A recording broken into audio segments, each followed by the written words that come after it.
नमस्कार बंधु आज आपण माने थिंकी सहित बुद्धंड घरे घुरीबे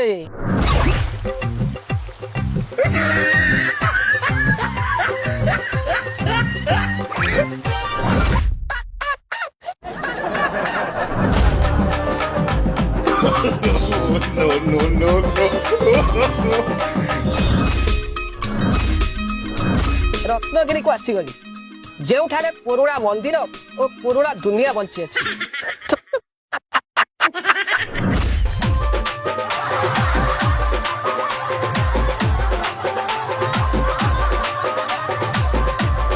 ଏ ବାପା